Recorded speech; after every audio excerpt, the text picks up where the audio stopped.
são ativos menos voláteis ao longo do tempo e que entrega ali o benefício do dividendo mensal. Infelizmente, nesses momentos mais estressantes de bolsa, é onde os fundos imobiliários não conseguem fazer oferta. Eles estão precificados abaixo do valor patrimonial. Quer dizer, a oportunidade da originação existe, mas os fundos não têm dinheiro para poder abraçar esses CRIs, para poder comprar esses CRIs para dentro do fundo. O investidor tem que saber um pouco do perfil dele.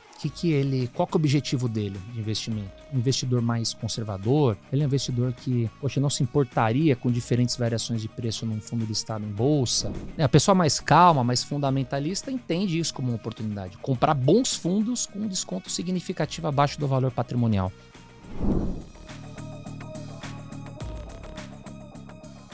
Fala pessoal, tudo bem? Aqui é o João Genta, Head de Fundos Imobiliários da Critéria. E hoje eu trouxe para mais um episódio do nosso Tijolo por Tijolo o excelentíssimo Leandro Bezerra, da XP Corretora.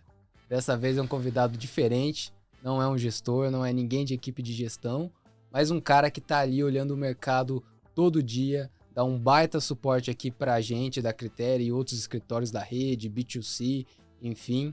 Mas antes de eu passar a palavra para ele, só vou pedir para vocês se inscreverem, compartilharem, comentarem, deixar aí seu comentário, que é sempre muito importante e faz a gente também trazer gestores, estratégias, assuntos que vocês tenham mais interesse. Leandrão, obrigado aí pela presença e queria saber, para iniciar, quem é o Leandro Bezerra e como é que é essa parte da distribuição na XP?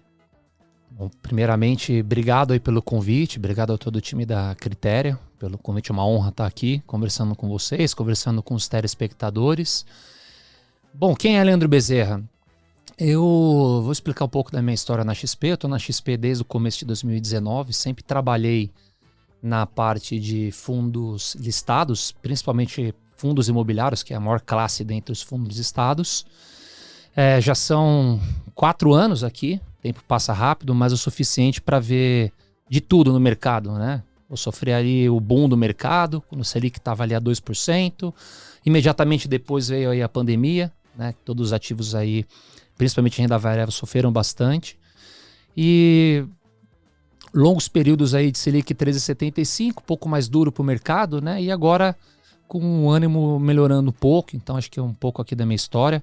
Minha responsabilidade dentro da XP é a parte comercial de distribuição, principalmente ofertas primárias. Então tenho um contato ali com todos os assessores, todos os escritórios da base e eu auxilio aí com eventuais dúvidas nas diferentes ofertas que a XP faz parte aqui, é coordenadora. Então, quando um fundo, por exemplo, quer vir a mercado ou fazer o que a gente chama de follow-on, que é uma outra emissão para captar mais dinheiro, é aí que entra você e a sua equipe. Exatamente. É nesse momento que o gestor contrata a XP enquanto prestador de serviço, tem toda uma esteirinha ali, que depois acho que a gente pode comentar, e eu estou na ponta final, que é na ponta da distribuição. Então eu auxilio os gestores dos diferentes fundos no processo de captação junto aos diferentes escritórios, ao B2B, ao B2C da XP, enfim, todos os assessores da XP. Maravilha. E sobre esse processo, essa esteira, né? Como que a XP seleciona os ativos que vão ser distribuídos? Qualquer fundo chega lá, vai fazendo uma captação dentro da XP? Como é que funciona? O mercado ele cresceu bastante, se eu olho um horizonte de tempo curto dos últimos anos para cá. Diferentes assets e estratégias e fundos surgiram no mercado. E a XP, enquanto corretora, aqui, enquanto custodiante dos recursos dos diferentes clientes, tem um papel muito importante na análise do fundo que a gente vai distribuir. Então vamos entender aqui como a XP, o nosso time de análise, o nosso comitê de análise como o primeiro guardião dos clientes na ponta. Então a gente é muito diligente, toda e qualquer oferta que vem para a XP, a gente leva para uma análise num grupo fechado, num comitê de análise, com pessoas aí grandes conhecedoras, seja do mercado de tijolo, de equities, quanto especialistas dentro do segmento de crédito privado. E a gente faz uma diligência não só no fundo que a gente vai distribuir, quais são os ativos que o fundo vai ter lá dentro, qual que é o grau de diversificação que tem dentro do fundo, qual que é a rentabilidade que o fundo vai entregar para o cotista final, comparar isso com os diferentes fundos existentes no mercado. Se for um fundo de recebível, de CRI, se os CRIs lá dentro têm garantia suficiente para proteger os clientes de eventual inadimplência, né? Então a gente faz essa diligência no produto e faz a diligência na asset. Ou seja, quem são os sócios da asset? Qual é o histórico dos sócios que estão lá na asset? Quem que é a pessoa-chave na estratégia de gestão do fundo? Qual que é o grau de segurança que a gente tem que essa pessoa-chave na gestão do fundo permanecerá na asset por um longo período de tempo? Então a gente tem a diligência completa aqui, 360, tanto no produto quanto na asset. E uma vez tendo a concordância de todas as pessoas que estão no comitê nosso de análise, a gente vai ali para a próxima etapa, que é a estruturação do fundo e posterior aí até a ponta final, que é a distribuição. Tá? Então, a todo mundo que está assistindo aqui a gente procura ser o mais dirigente possível, a gente quer que vocês tenham aqui a certeza e a tranquilidade de que o produto, o fundo que os assessores estão ofertando aqui para vocês, que os assessores da Critéria estão ofertando, teve uma análise, teve uma peneira aqui inicial de análise. E aí, posteriormente, óbvio que os assessores também vão fazer uma segunda análise. Então, são várias partes fazendo análise do fundo antes de chegar para o cliente na ponta final. Exato, eu acho que vocês estão muito mais preocupados no âmbito da estrutura do fundo em si, da segurança dos ativos, e o assessor muitas vezes acaba olhando aquele ativo em relação ao cenário ou ao risco que o cliente quer ter na carteira, né? Exato. Enfim, tipo de volatilidade e tudo mais. E pensa que se um fundo dá algum tipo de problema ali de crédito, generalizado de crédito lá dentro, seja por uma falha ali do gestor, no final das contas, o cliente tem um desagrado com isso, obviamente, né? E em muitos casos fica chateado aqui com a XP. Poxa, a XP distribuiu esse produto para mim, né? Então não só isso, né? Mas se o cliente perder dinheiro, pense que esse dinheiro está custodiado na XP. Exato. A XP também perde. Exato. Se o preço do ativo cai, a custódia cai junto, né? Exato. Então é de suma importância que essa preocupação e essa análise aí que a gente faz no dia a dia, né? Maravilha. Bom, em relação aos fundos listados ainda, qual que é a representatividade da XP no mercado? A gente vê que, poxa, o mercado de fundos listados cresceu pra caramba, a XP também cresceu pra caramba. Qual o tamanho, assim, da XP hoje frente ao mercado? Por que a XP é a instituição que todo mundo quer vir captar dentro da XP? A XP foi uma das instituições aí que mais colaboraram para o crescimento do mercado. Óbvio que todas as instituições, de certo modo, colaboraram para o crescimento, né? Mas a XP vem fazendo isso há muitos anos, desde aí praticamente do início do mercado. E acho que muito por conta disso, a XP hoje tem uma posição, quando olho só fundo imobiliário, tá?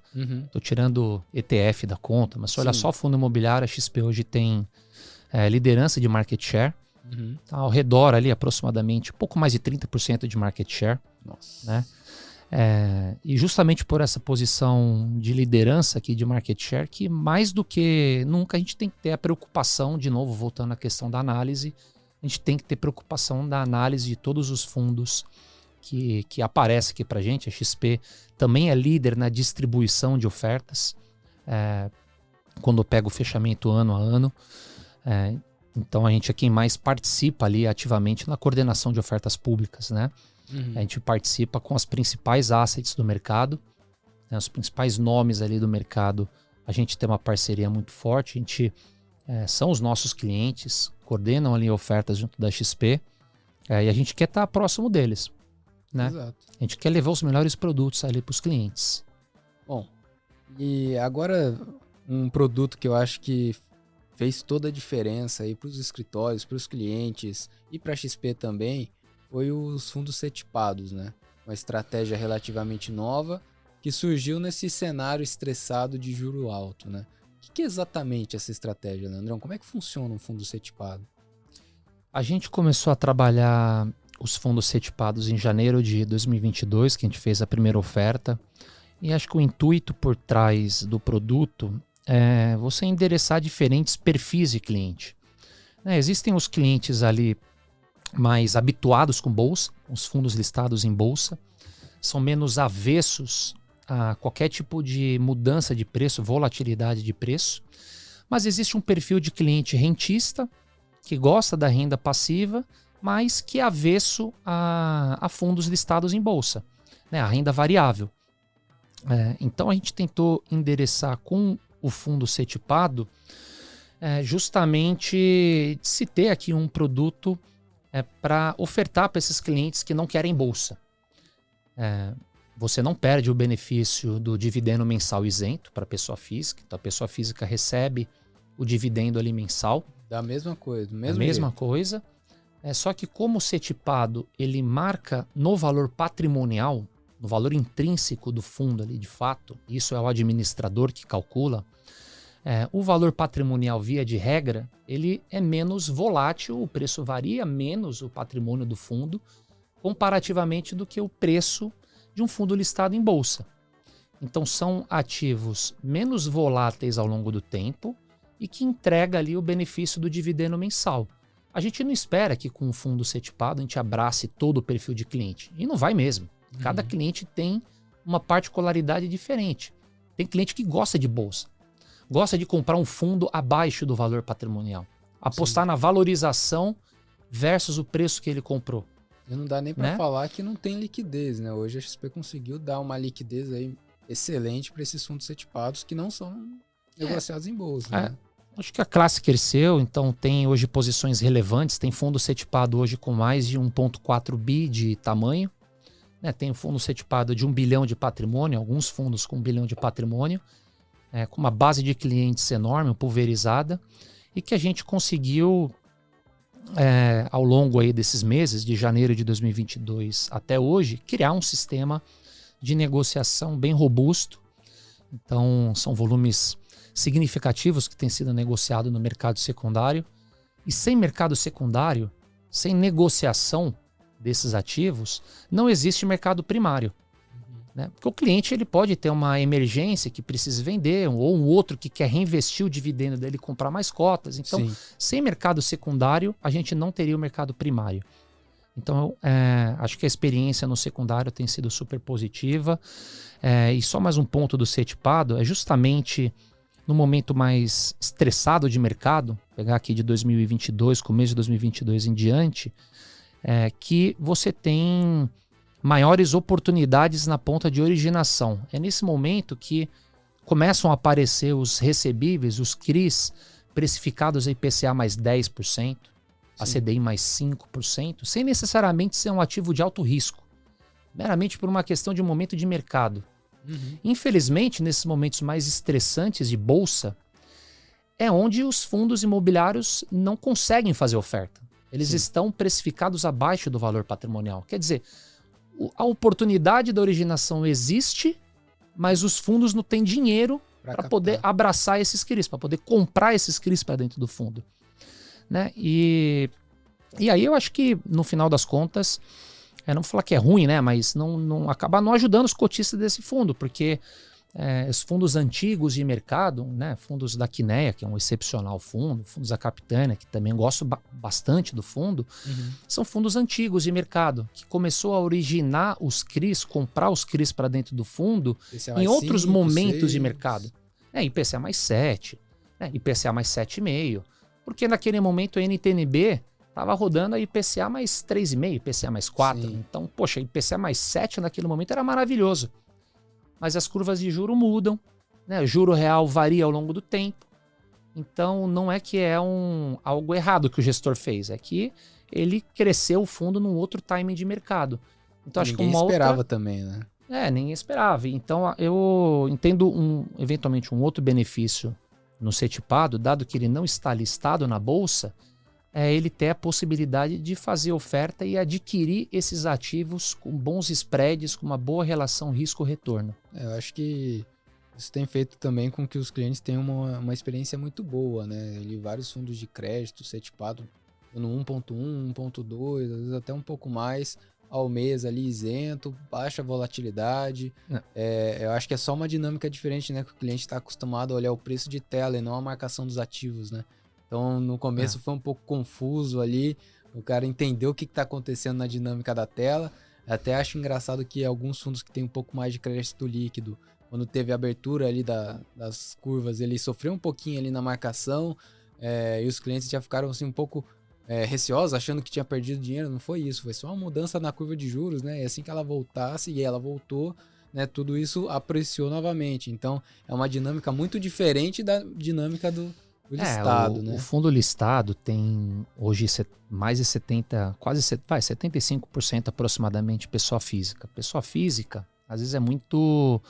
Toma decisões baseado no emocional. Muito emotiva na tomada de decisão e às vezes é pouco fundamentalista. Então o que a gente mais vê hoje no mercado de fundos imobiliários listados são ineficiências de preço. São fundos com uma boa qualidade ali de ativos dentro do fundo, né? Às vezes com baixa vacância, ativos excepcionais, crédito, e precificados, crédito high grade, e precificados bem abaixo do valor patrimonial dele. Às vezes sem grandes explicações. E todo tipo de viés a gente olha acontecendo em fundo imobiliário. Efeito manada. Tudo tem efeito manada. Cai um pouco e todo mundo desespera e começa a vender. Movimentos de preço efeito muitas vezes. Também. Efeito contágio. Então, todo tipo de viés possível e imaginável acontece no mercado. E, pessoal, faz parte. Eu acho que uns entendem isso como oportunidade. A pessoa mais calma, mais fundamentalista, entende isso como uma oportunidade. Comprar bons fundos com um desconto significativo abaixo do valor patrimonial. Né? Então, eu entendo que no ambiente de listado é uma oportunidade. Né? Mas tem clientes, perfis distintos do que eu, Leandro, que entende isso como um risco. Volatilidades grandes assustam. E talvez para esse perfil de cliente mais avesso, o setipado pode se encaixar bem. Então acho que foi esse o conceito por trás do produto. Óbvio que a gente não quer matar fundo listado, né? A gente tem uma posição gigante. Mas a gente quer deixar opções. Mas é aquilo, é bom ter para todos os perfis, né? Você tem pro cara que quer mais volatilidade, pro cara que quer menos volatilidade. Perfeito. É isso, a gente não quer abraçar o mundo com setipado não, tá? A gente quer realmente ter diferentes opções para diferentes perfis de cliente. Bom, mudando um pouco agora mais para cenário, como que você enxerga hoje o cenário atual da indústria de fundo imobiliário, assim? Não só fundo imobiliário, mas FIAGROS também, fundos de infraestrutura. Aí se você quiser dividir entre crédito e equity, né, ativos reais, enfim, acho que... Eu entrei na XP em 2019, né? Não peguei naquele momento inicial de mercado, que eram muitos fundos passivos, monoativos. Não estava nesse momento de mercado. Era cotista, tá? Era cliente de alguns desses fundos. Mas desde que eu entrei aqui, começo de 2019 até hoje, eu vi uma evolução muito grande no mercado. Cresceu pra caramba o mercado, tanto em quantidade de cotistas, quanto em liquidez, né? Tamanho dos fundos. Então, crescimento da classe como um todo ajuda a atrair investidores institucionais. Fundações, fundos de pensão, investidor estrangeiro. Né? Próprios hedge funds que surgiram também. Os hedge funds. Carteiras automatizadas. Acompanhamento. Eu acho que nesse meio tempo cresceu bastante quantidade aí de pessoas aí, entes de mercado que acompanham ali as casas de análise, principalmente. Né? Então tem bastante gente importante acompanhando o mercado, com Instagram, com canais aí de YouTube. Eu acho bom, acho que ajuda no final das contas a se ter uma diligência nos diferentes fundos. É importante ter o acompanhamento, porque é a diligência de vários entes de mercado, várias pessoas, que obriga o gestor, né, a fazer um trabalho sério. Sim. A ser o mais transparente possível com os ativos que ele tem dentro do fundo. E a transparência é importante. Então, eu vi o crescimento não só das classes, o mercado ficou mais profissionalizado, as diferentes assets contrataram aí pessoas comerciais para prestação de conta aos assessores, contato com os assessores, para os assessores ajudar os clientes.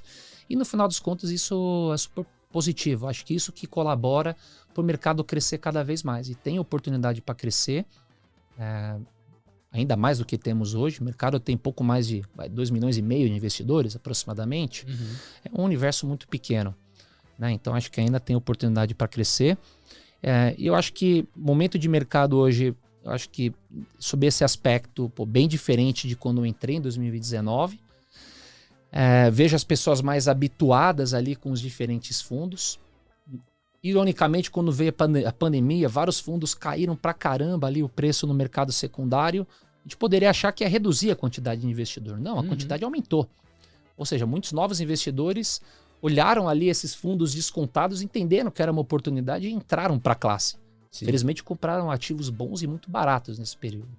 Então, mercado mais profissionalizado, com diferentes estratégias. Temos aqui fundo de terra agrícola, temos aí os fiagros novos que acabaram de surgir. Fiagro, que é um segmento que eu acho que também tem um potencial enorme de crescimento. O mercado agro no Brasil representa aí 25% do PIB, mercado ainda maior que o segmento de real estate, né? E por ser maior, mais robusto, deveria, em tese, ter um potencial crescimento maior nos CRAs, ali nos fiagros, superior aos recebíveis, aos CRIs.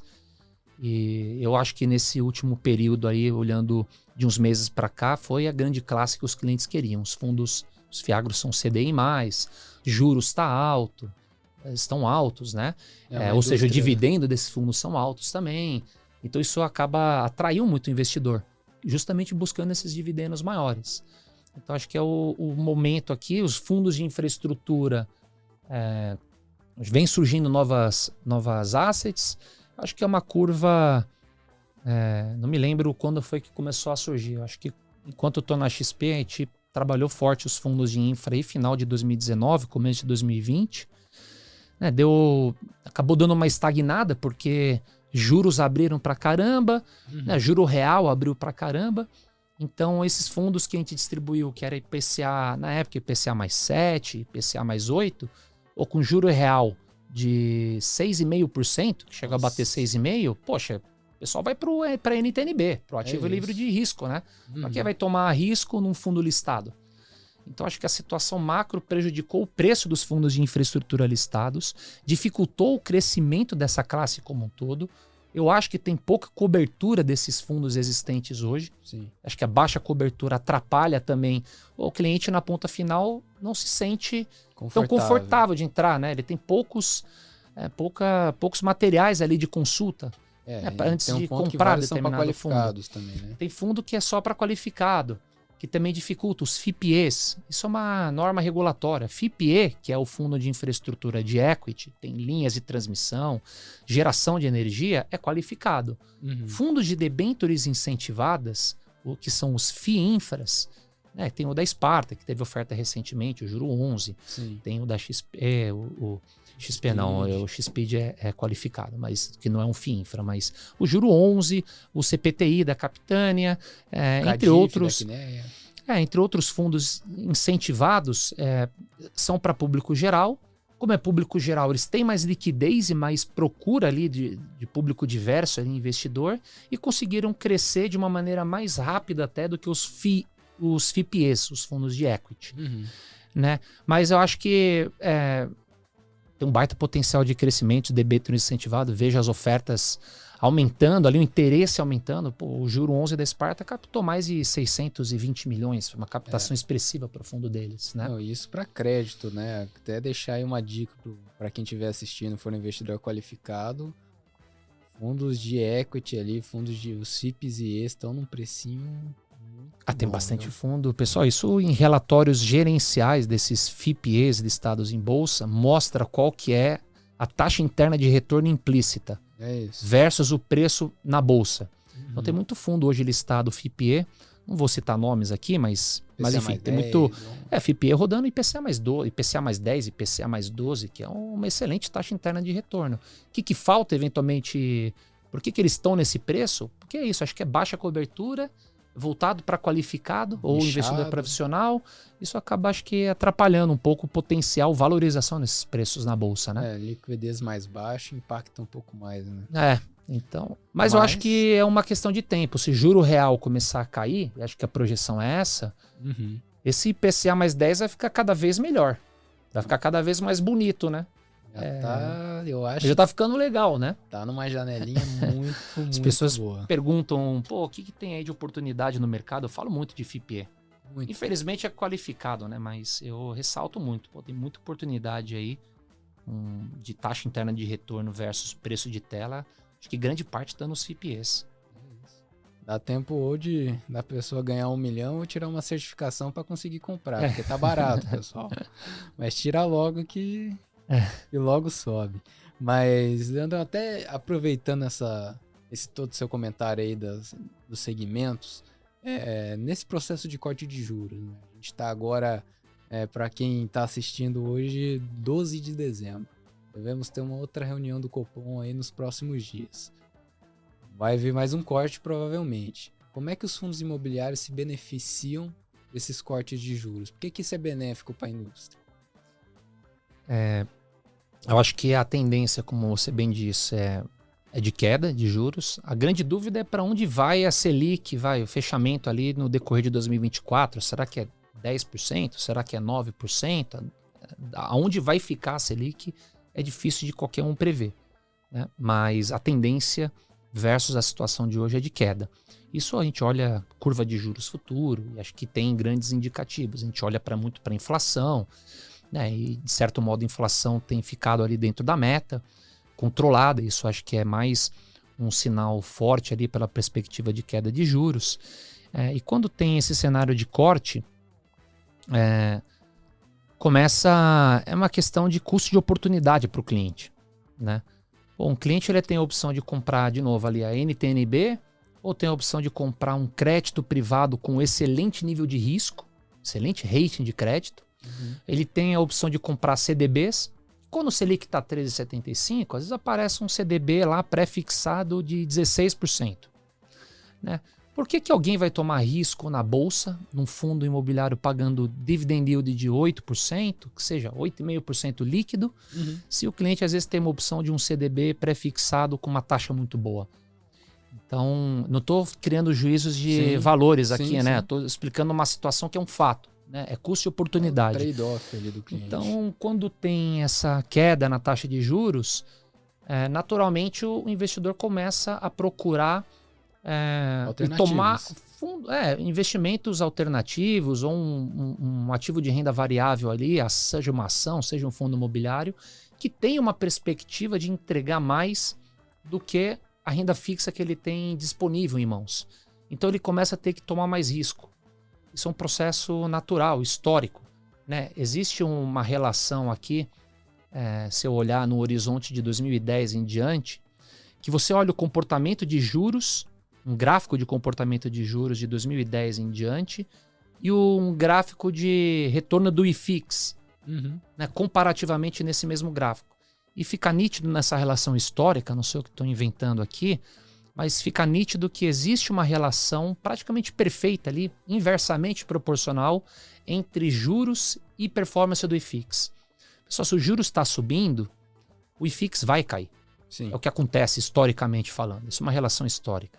Se os juros têm a tendência de queda, o IFIX vai subir. Então, e a gente observou nesse ano.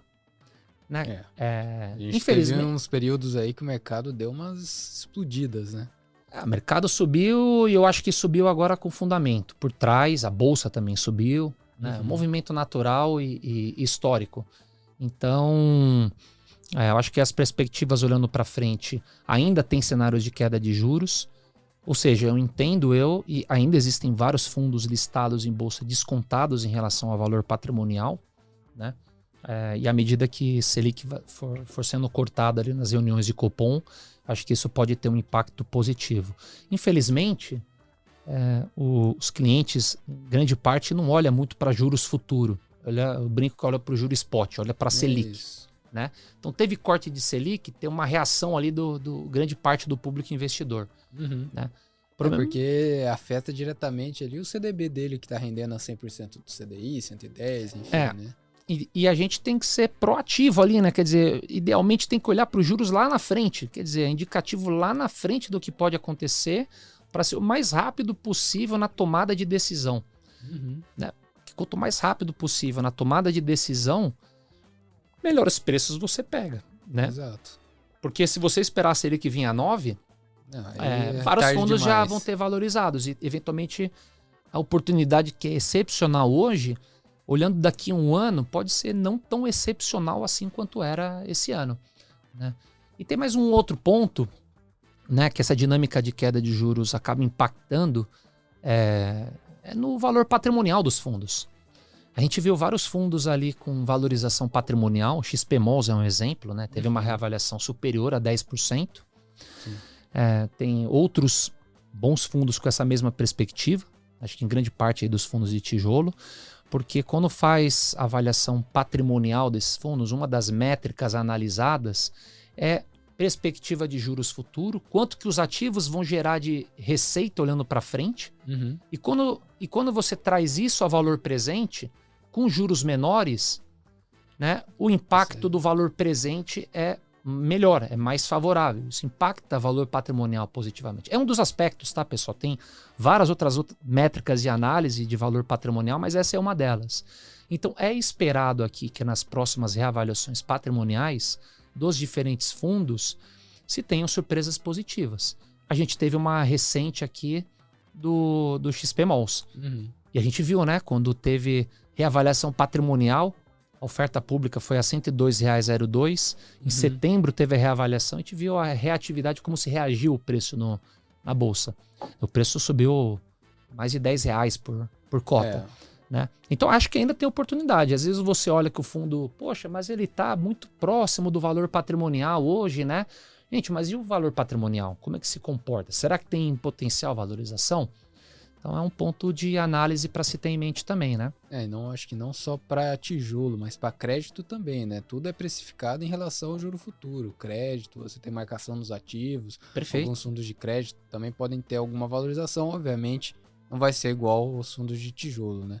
Mas até nesse ponto do XPMOLs aí, acho que foi um fundo até bacana da gente comentar, não por ser da XP Asset, mas que fez muita lição de casa, né? Fundo que de shopping, passou por toda ali a pandemia, teve uma gestão ali excelente por parte do Carrasco. Até para quem tiver mais interesse, a gente entrevistou ele para falar um pouco mais de galpões logísticos, que ele olha outras caixinhas também. Mas um fundo que deu muito certo, né? Conseguiu fazer ali o dever de casa, aumentou exposição em alguns ativos bons, fez reforma, enfim. E a gente também teve um ponto importante que foi o aumento do custo da construção, né? O metro quadrado tá mais caro, tá tudo mais caro, então acho que vai ter várias variáveis que vão jogar a favor aí de quem tiver investido no mercado nos próximos 12 a 24 meses. Perfeito. E acho que foi um excepcional trabalho.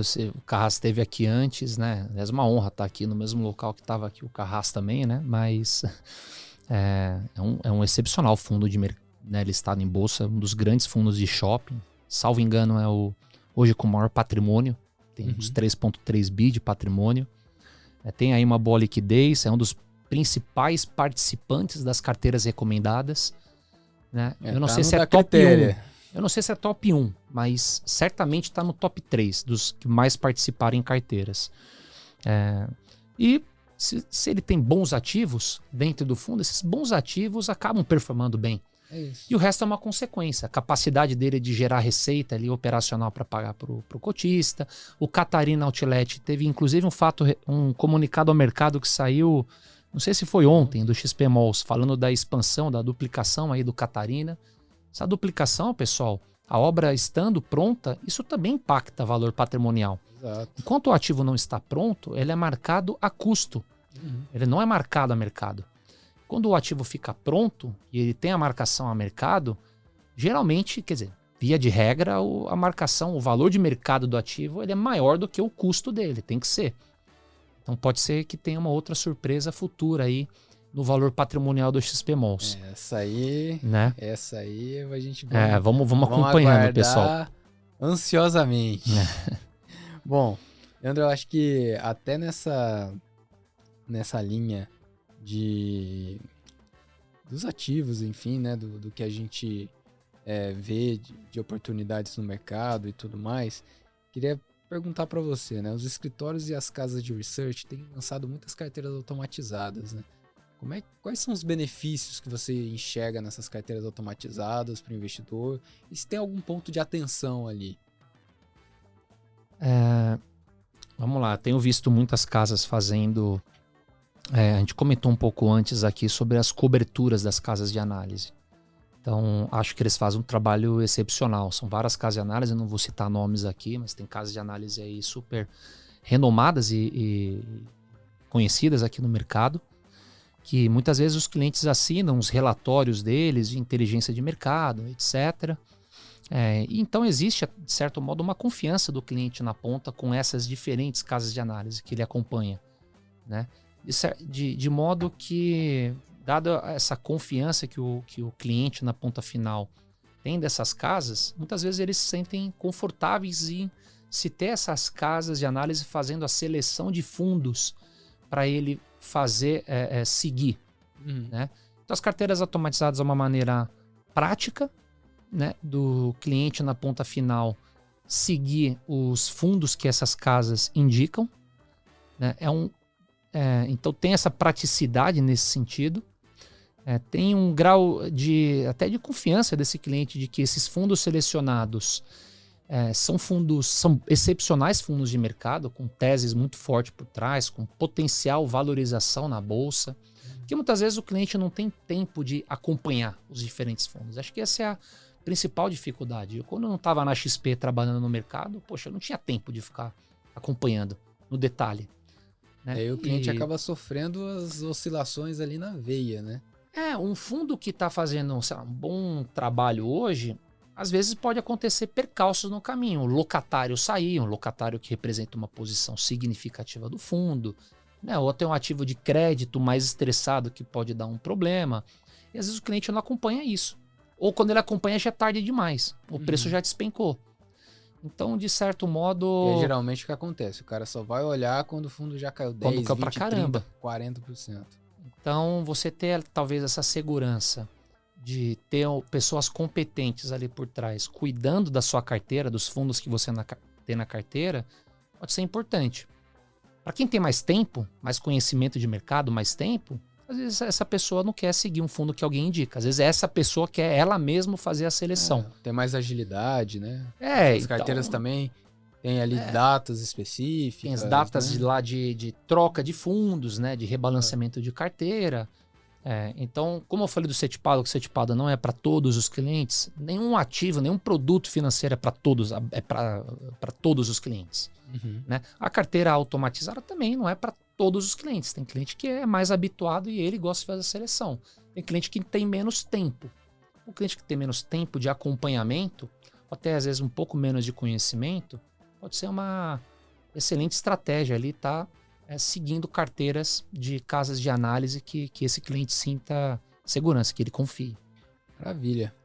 Bom, acho que para finalizar aqui o papo, a gente tá conversando há um certo tempo, e para valorizar também o seu tempo aí, que, poxa, sei que lá na XP o pessoal fica na tua orelha o dia inteiro. Mas para matar aí, uma última pergunta e depois a gente vai pros conselhos aí pros investidores.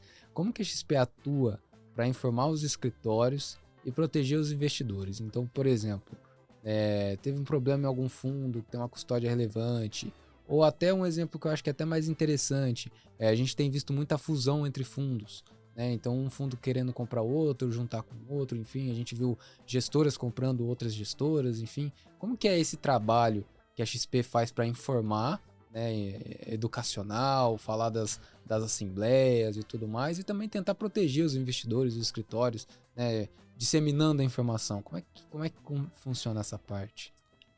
Bom, eu acho que um dos pontos ali de proteção, olhando para ofertas primárias, é de você ter um comitê robusto ali, um comitê de análise das diferentes ofertas que vêm aqui primárias que a gente vai ofertar. Isso é uma maneira de proteção, né, que a gente comentou aqui exaustivamente. Mas olhando aqui para fundos existentes no mercado, grande parte do acompanhamento, dos relatórios feitos tem que partir do nosso time de análise, de research, que é a Maria Fernanda. Então a Maria Fernanda é a responsável por fazer cobertura dos principais fundos do mercado, né? Fazer relatório de top fundos, relatórios setoriais ali de acompanhamento. Então todo tipo de material ali, dando call de venda ou não, tudo tem que partir do time de research, né? Não pode partir de mim. Então a gente tem pessoas muito competentes no time de research. Do meu lado, o que a gente faz aqui, eu tenho que ter uma proximidade grande dos diferentes assessores. A gente tem que ser ágil na comunicação. Eu não posso falar especulações, o que eu acho. Eu tenho que usar dados públicos de mercado. Então, sempre que tem dados sensíveis de mercado que ficam públicos, a gente compartilha, a gente tem diferentes grupos ali de WhatsApp com os assessores, e pessoal com assessores, não dá para ter com os clientes, senão também, né? Vão ser grupos gigantescos ali, quantidade de pessoas, né? Então a gente pode ter certeza que a gente tem proximidade aqui com os assessores, né? Com os responsáveis pela estratégia de fundo imobiliário dos diferentes escritórios. E a maneira mais rápida de comunicação são nos nossos grupos internos aqui de WhatsApp. A gente também comunica via e-mail. Tá? Então, todo tipo sensível de comunicação, tá? A gente não consegue mandar 100% de comunicação que sai no mercado, que são muitas, né? E às vezes tem comunicação que não é tão relevante assim, mas as mais relevantes a gente dispara por e-mail para os assessores, a gente comunica nos diferentes grupos de WhatsApp. A página de assessores. Tem a nossa página que a gente disponibiliza internamente para os assessores, onde a gente sobe informações importantes ali. E aí a gente conta com os assessores para poder fazer o trabalho de comunicação aí posterior aos clientes.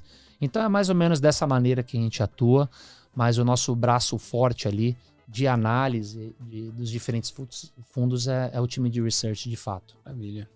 Bom, Leandrão, você que está aí no mercado há um tempo, já viu muita coisa, já acompanhou um ciclo de 2% de Selic para 13,75 e agora o retorno, né? Vamos esperar, quem sabe, que volte para 2 de novo, apesar de eu achar que não. Mas que dicas você daria para um investidor que está iniciando? No mercado de FIIs, né, FIAGROS, né, fundos listados ou CETIPAGos, enfim. Que dica que você dá aí para um cara que está começando e que está preocupado com 2024? Vamos lá.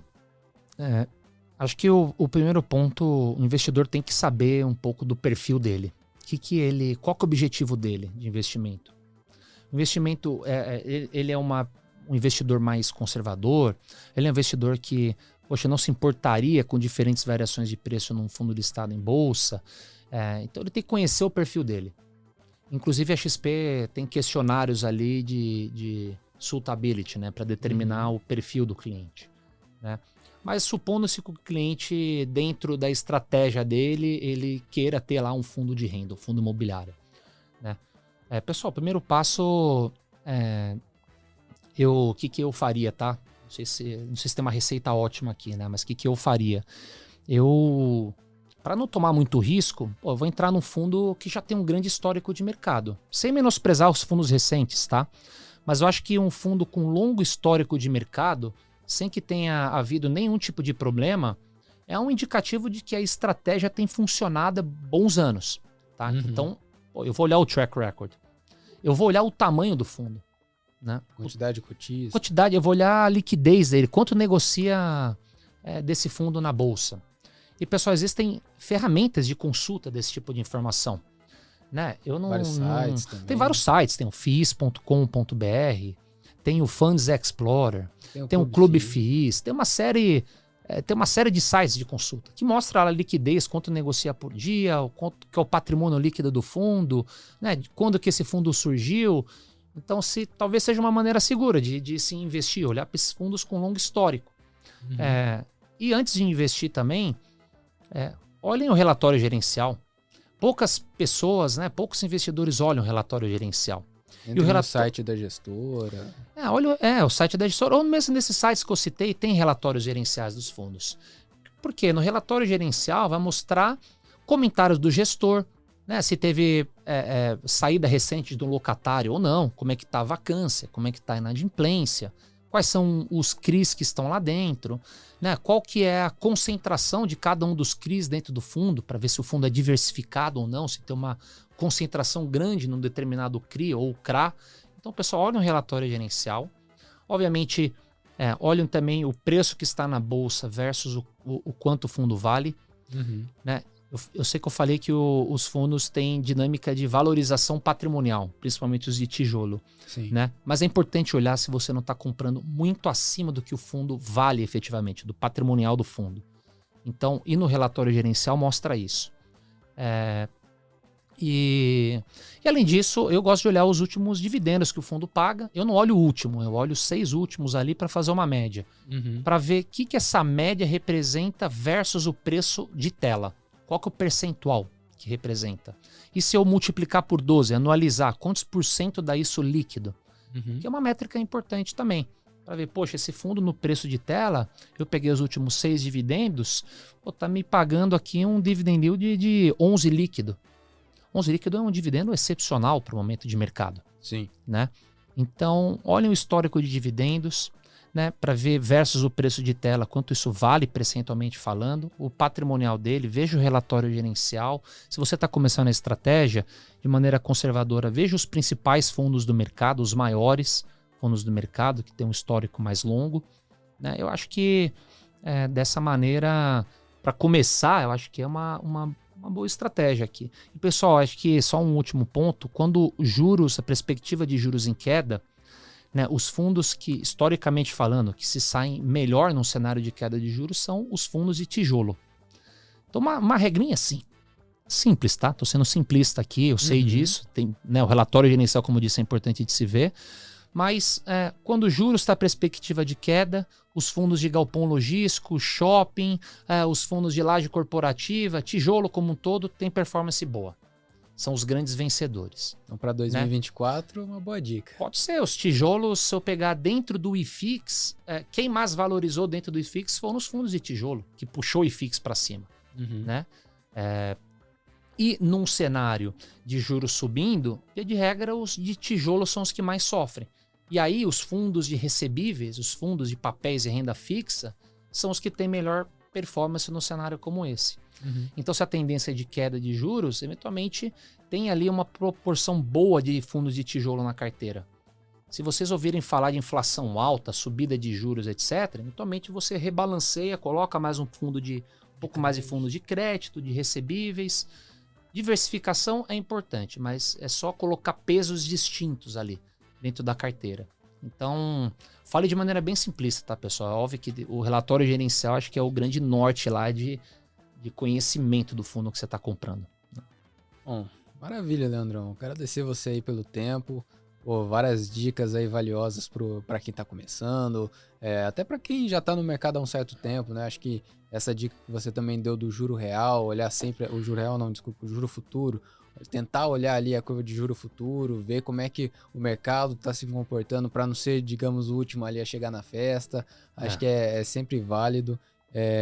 E pessoal, assim, o Leandro também deu uma outra dica muito boa. Fundos grandes com bastante cotista e liquidez tendem a ter menos risco. Ou seja, um risco de liquidez, às vezes um risco de crédito, porque geralmente tem grandes fundos investindo, institucionais, e esses caras fazem uma diligência num nível muito maior do que o investidor, pessoa física, consegue fazer, né? E outros agentes ali, não vou dizer menos capacitados, mas que às vezes não têm o mesmo tempo para se dedicar nas análises dos ativos.